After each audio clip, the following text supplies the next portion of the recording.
You did everything right. You stayed late. You carried projects nobody else wanted to touch. You helped your coworker when he was drowning in deadlines. You shared your ideas in meetings because you thought you were on the same team. You were wrong. Last Tuesday, you walked into a meeting. Your boss was there, HR was there, and sitting across from you, calm, prepared, almost smiling, was the colleague you trusted.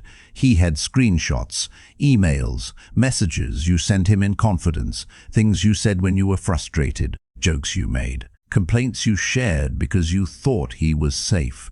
He turned every single one of them into evidence, not evidence that you did something wrong, evidence that made you look unstable, difficult, a problem.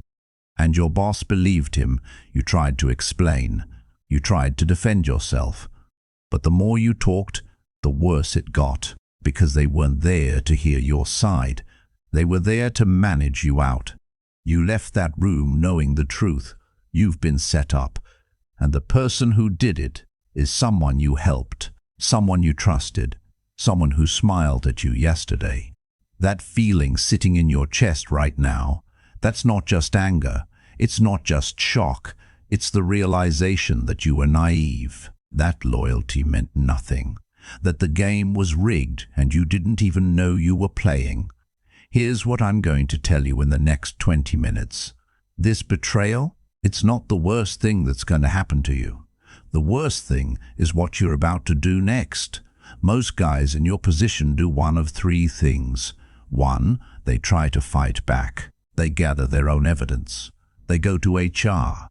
They send emails explaining their side. They try to clear their name. And they don't realize every move they make digs the hole deeper, because the person who betrayed them is already 2 steps ahead. 2, they collapse. They spiral. They replay every conversation, every interaction, looking for the moment they missed. They lose sleep. They lose focus. They stop showing up as themselves because they're too busy being paranoid. And within weeks, they've destroyed their own reputation faster than the betrayal ever could. 3, they quit. They walk away. They tell themselves it's about self-respect or not staying where you're not valued. But really, it's about escape. And 6 months later, they're in a new job waiting for the next betrayal. Because they never processed what happened. They just ran. All 3 responses have one thing in common. They give the betrayer exactly what they want. Here's what we're doing instead. I'm going to show you the Stoic framework for handling betrayal, not by getting over it, not by letting it go, but by using it as fuel. This is a 3-act structure. Act 1. I'm going to show you why this betrayal happened and why it's going to happen again if you don't understand the game. Act 2. I'm going to reveal the deeper problem, the thing nobody talks about. The reason most men never recover from workplace betrayal. Act 3. I'm going to give you the Stoic moves. Specific, tactical, unshakable, that turn you from victim to operator. By the end of this video, you'll know exactly what to do next. Not in theory, in practice. But first we need to confront something ugly. Here's the truth most people won't tell you. Your colleague didn't betray you because you did something wrong. He betrayed you because you were a threat. Let me be clear. You might not have felt like a threat. You might have thought you were just doing your job. But somewhere along the line he decided you were in his way. Maybe you were better at the work. Maybe the boss respected you. Maybe you were getting visibility he wanted. Maybe you were just too close to something he was trying to hide. It doesn't matter. What matters is this. Competence without awareness is dangerous. You were competent. You did good work. You were reliable. But you didn't see the game. The game is simple. In most workplaces, perception is more valuable than performance. Your colleague understood this. You didn't. So while you were focused on doing the work, he was focused on controlling the narrative. And when the moment came, he had ammunition. You had results. Results don't defend themselves. Now here's where it gets worse. After the meeting, you waited. You waited for your boss to call you, to ask for your side, to see through the bullshit. He didn't. You waited for other colleagues, people who know you, people who've worked with you, to speak up, to vouch for you, to say, hey, that doesn't sound like him. They didn't, because here's the second betrayal, the one that actually breaks most men. Everyone else is protecting themselves. Your boss doesn't want drama. He wants the problem to go away quietly. And right now, you're the problem. Not because you did something wrong, but because dealing with you is complicated. Believing the betrayer is easier. Your other colleagues, they're thinking, if I defend him and he goes down, I'm next. Better to stay quiet. This is the part that makes you feel insane. You know what happened. You know you were set up, but nobody's acting like it. And the silence makes you question yourself. Did I actually do something wrong? Am I remembering this right? Am I the problem? No, you're not crazy. You're just learning a lesson most men never want to accept. In the arena, you fight alone. The Stoics knew this. Marcus Aurelius ruled the Roman Empire, and even he wrote, "When you wake up in the morning, tell yourself, the people I deal with today will be meddling, ungrateful, arrogant, dishonest, jealous, and surly." He wasn't being pessimistic. He was being prepared. He knew you can't control other people. You can only control your response. But here's the thing. Most guys hear that and think it means accept it and move on. It doesn't. Let me tell you what happens next if you're not careful. You're going to want to fight back. You're going to want to prove you were right. You're going to want to clear your name, so you'll start gathering evidence. You'll draft emails. You'll replay conversations in your head. You'll build your case, and you'll think, once they see the truth, this will be over. Here's what actually happens. Every time you defend yourself, you look weaker, because the person who betrayed you isn't defending himself. He's already moved on. He's already rewritten the story. He's calm. He's composed. He's focused on his work. And you're sending paragraph-long emails. You're asking for meetings. You're setting the record straight. And everyone watching thinks the same thing. Why is he so worked up? Why does he need to explain so much? Maybe there's something to this after all. This is the trap. The more you try to prove your innocence, the more guilty you look, not because the evidence is bad, because the act of defending yourself signals that you've already lost your frame. Let me say that again, because this is critical. In a workplace betrayal, the person who stays calm wins. The person who defends himself loses. This is what the Stoics understood. This is what Epictetus meant when he said, if someone speaks badly of you, consider whether what they say is true. If it is, correct it. If it's not, laugh at it, because it doesn't concern you. But you're not laughing. You're panicking. And panic is blood in the water. So here's the first brutal truth. You can't win by fighting the betrayal on its terms. You have to change the game. But before I show you how to do that, we need to talk about the deeper problem, the thing that made you vulnerable in the first place. Here's the question you need to ask yourself. Why didn't you see this coming? And don't say because I trusted him. That's not the real answer. The real answer is this. You trusted his words instead of watching his actions. Think back.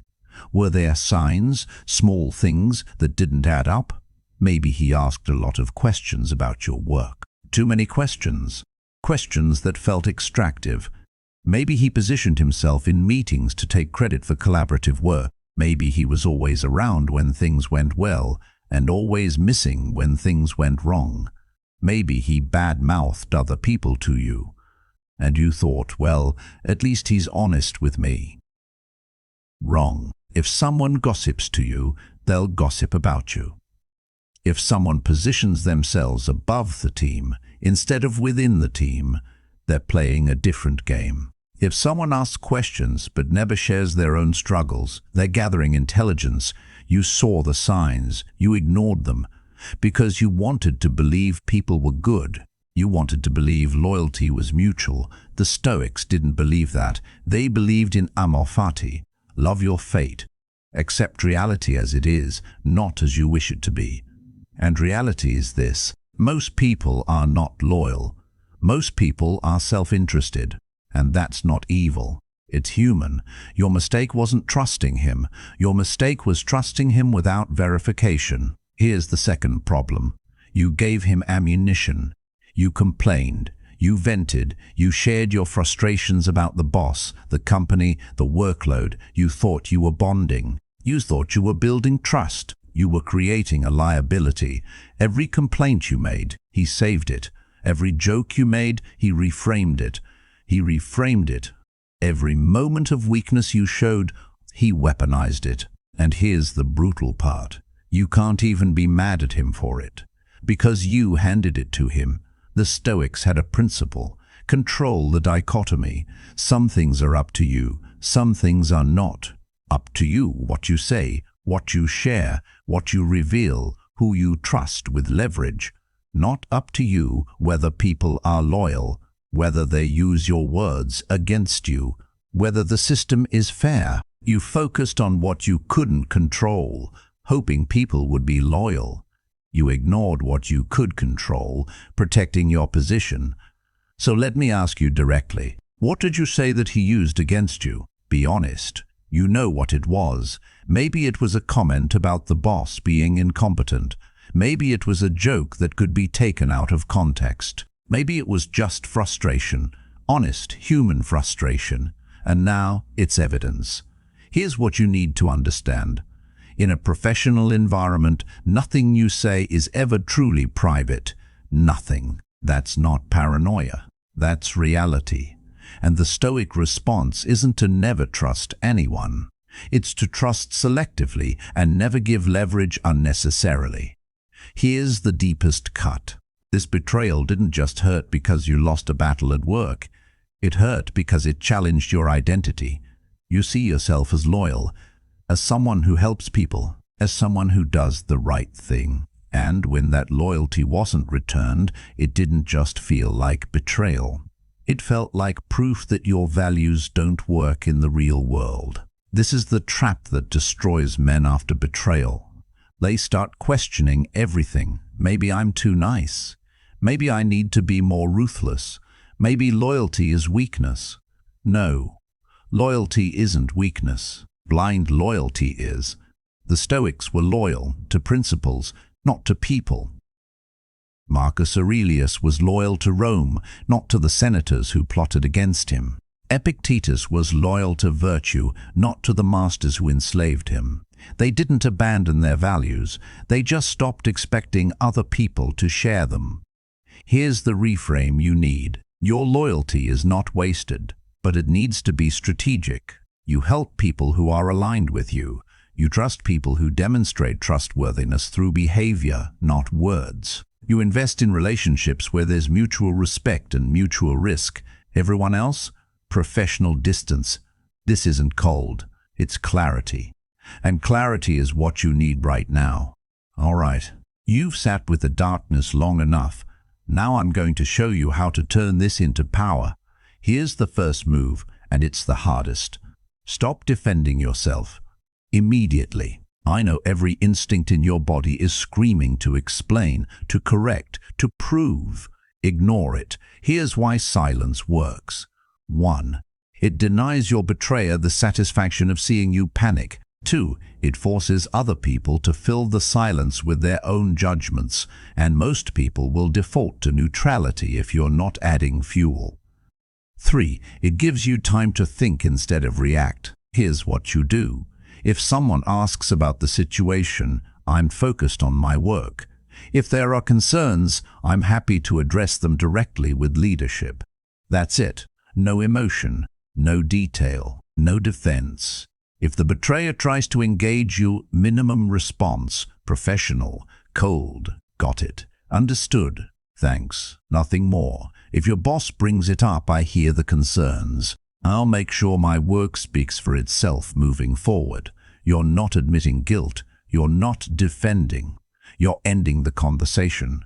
The silence protocol is about control. You control what you give, and right now you give nothing. Now here's the part people get wrong. I just told you not to defend yourself publicly. That doesn't mean you do nothing. It means you prepare. Start documenting everything. Privately, every email, every meeting, every deliverable, every contribution, every interaction with the betrayer.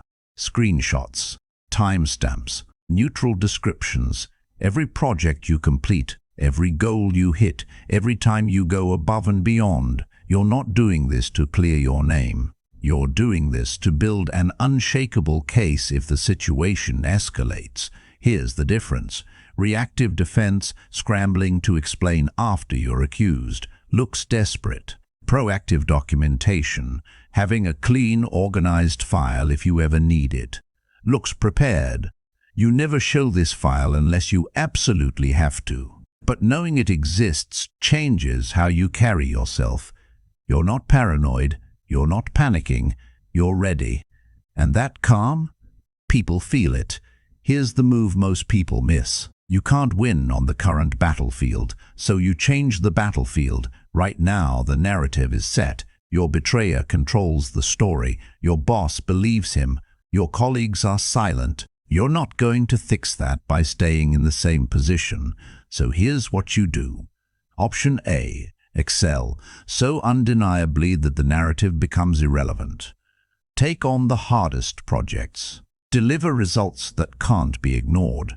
Build relationships with people outside your immediate team, people who don't know the story, people who judge you on output alone. Let your work rewrite the narrative. This is the Marcus Aurelius move. He had enemies everywhere. He didn't fight them. He ruled so effectively that history forgot their names. Option B. Plan your exit, but on your terms, not theirs. Start looking. Quietly. Strategically. Build your network outside the company. When you leave, it's because you chose a better opportunity, not because they pushed you out. You don't quit in anger. You leave in power. This is the Epictetus move. When you can't change the environment, you change your location, but you do it with intention, not desperation. Option C. Go directly to leadership, once with precision. If you have real evidence of misconduct, not just he was mean, you present it. Once. Clean. Organized. No emotion. You don't ask for justice. You present facts and let them decide. If they act, good. If they don't, you know where you stand, and you move to option A or B. This is the Cato move. One clean strike. Then you move on. Here's the final move, and it's the one that changes everything. Stop seeing this as something that happened to you. Start seeing it as something that happened for you. This is Amor Fati, love of fate. You didn't choose this betrayal, but it happened. And now you have two options. Spend the next year being a victim. Spend the next year becoming dangerous. Dangerous doesn't mean vengeful. It means unbetrayable. What did this betrayal teach you? That loyalty must be earned, not assumed. That perception is a weapon, and you need to learn how to use it. That silence is more powerful than defense. That you were naive, and naivety is a liability you can't afford anymore. This is your training. The Stoics called obstacles fuel for the fire. You were betrayed.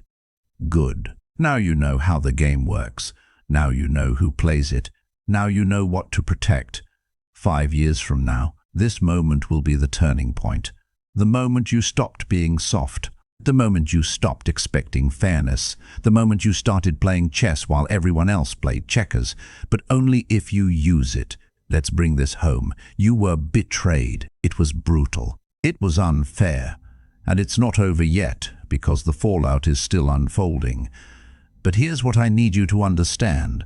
The betrayal isn't the tragedy. Staying broken after the betrayal is the tragedy. Most men never recover. They carry the wound forever. They become bitter, paranoid, or passive. They stop trusting anyone. They stop taking risks. They shrink. You don't have to be one of them. The Stoics believed in one core idea. You don't control what happens. You control what it makes you. This betrayal can make you weak, or it can make you unshakable.